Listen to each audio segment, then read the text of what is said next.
takes you long for the days of plastic bags, No, it doesn't. Don't even say that. You cannot say that on national television. It was so good. No, it wasn't. It was good. They were terrible for the environment. I loved them. No. It's easy to wash them. I reused them. Bring them in and I will wash them for you. Stop it.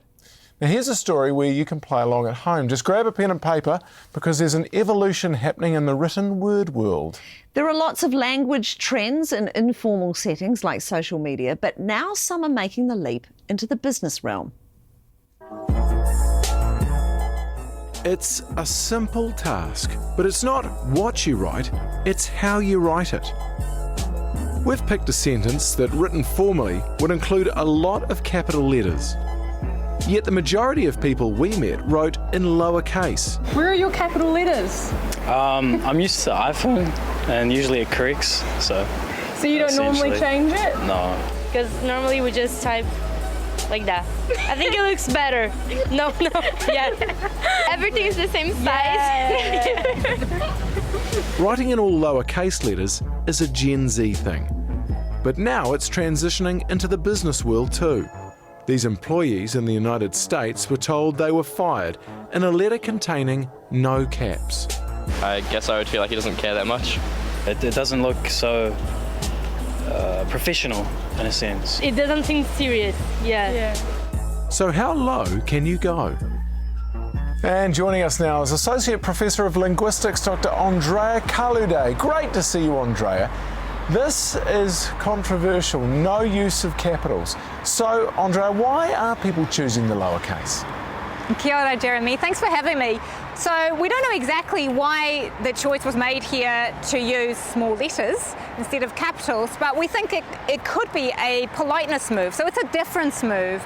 The CEO is delivering very bad news. He's about to fire a bunch of people, and he's aware of the way in which this news is going to be received.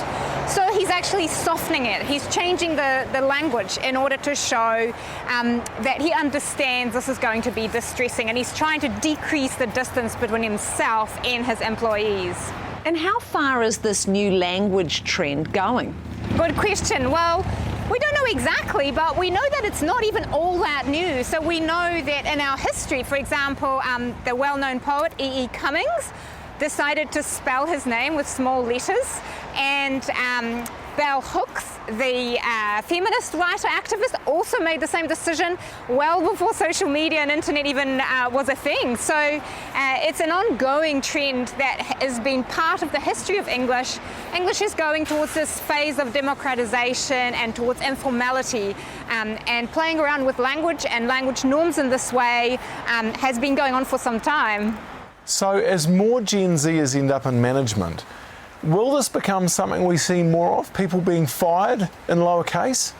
It could well be. Gen Z is definitely aware of shifts in norms and in the way that ideology is changing in society. And so when there's these kinds of changes coming in, language is part and parcel of that. Language is a symbolic resource that we use to show how we think and how we see the world. So absolutely, we could well see an increase in a kind of flouting of norms.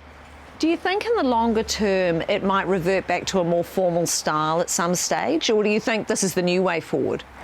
Well, I think it's all about context. You know, as often as the way with language, it depends on the context. There will definitely be contexts where you will see the good old capitalization rules coming in and being used as we might be used to now. But it could be that there are new contexts where maybe delivering of bad news could be one where you see a change in how language is presented. Thanks, Andrea. Great to